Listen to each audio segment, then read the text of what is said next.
Hello students, welcome to think Naukri. और latest video सबसे पहले पाने के लिए आप लोग चैनल को सब्सक्राइब कीजिए। तो चलिए अब हम बात करते हैं डायरेक्ट और इनडायरेक्ट नरेशन की।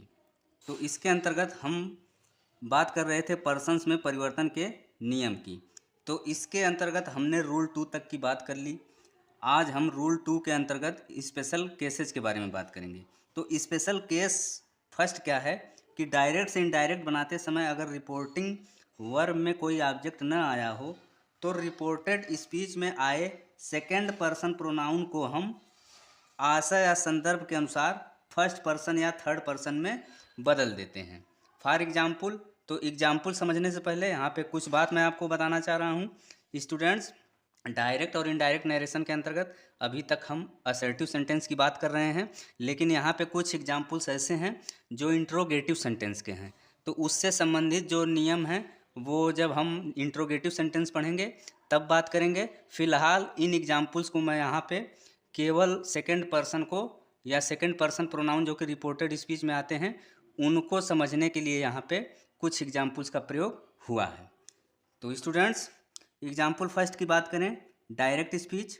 He said what have you got in your bag.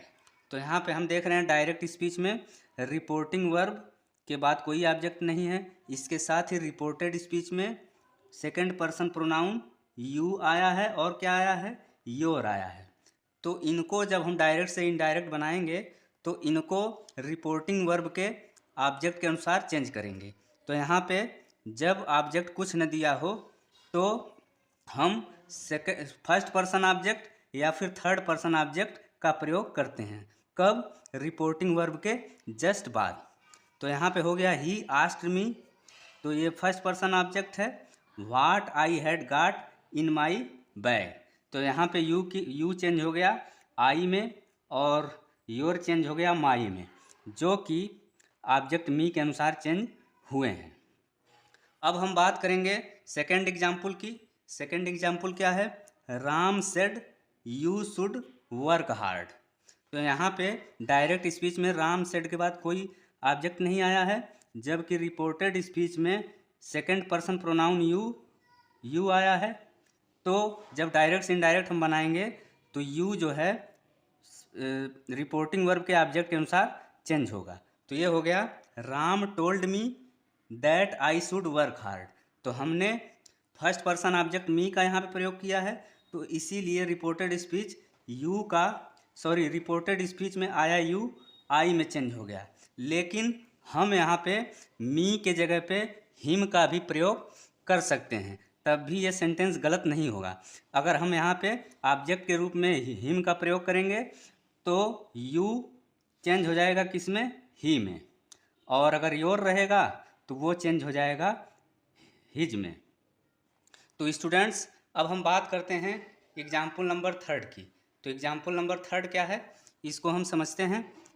Direct speech, he said why did not you use the break. तो यहाँ हम देख रहे हैं यहाँ भी कोई ऑब्जेक्ट नहीं है। कब? रिपोर्टिंग वर्ब के बाद। और रिपोर्टेड स्पीच में हम देख रहे हैं कि सेकंड पर्सन प्रोनाउन यू आया है। तो जब हम डायरेक्ट से इनडायरेक्ट बनाएंगे तो हम यहाँ पे थर्ड पर्सन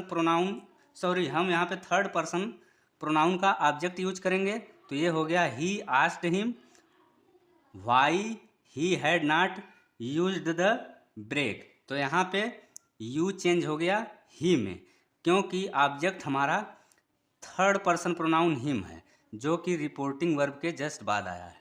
अब हम सेकंड केस की बात करेंगे। सेकंड केस क्या है? यदि यह स्पष्ट हो कि यू का प्रयोग किसके लिए हुआ है तो उसे उसके पर्सन के अनुसार बदल देते हैं। यानी किसके पर्सन के अनुसार? जिसके लिए यू का प्रयोग हुआ है। फॉर एग्जाम्पल, यहाँ पे हम डायरेक्ट स्पीच देख रहे हैं। He said you can go to your house Anand. यानी यहाँ पे आनंद के बारे में बात की गई है, यानी यू का प्रयोग यहाँ पे आनंद के लिए हुआ है। तो इसीलिए डायरेक्ट से इनडायरेक्ट जब हम बनाएंगे तो रिपोर्टेड स्पीच का यू जो है आनंद के पर्सन के अनुसार बदल जाएगा। तो ये हो जाएगा ही टोल्ड आनंद। आनंद यहाँ पे ऑब्जेक्ट के रूप में आ गया। और ये ऑब्जेक्ट जो है रिपोर्टिंग वर्ब के जस्ट बाद आया है। अब यहाँ पे हम कंजक्शन दैट जोड़ दिए, तो ये हो गया he told Anand that he could go to his house. तो यहाँ पे यू चेंज हो गया ही में। क्यों चेंज हो गया? क्योंकि यहाँ पे रिपोर्टिंग वर्ब के बाद ऑब्जेक्ट आनंद है, जो कि प्रॉपर नाउन है। तो स्टूडेंट्स, ये था आज का वीडियो। Thanks for watching.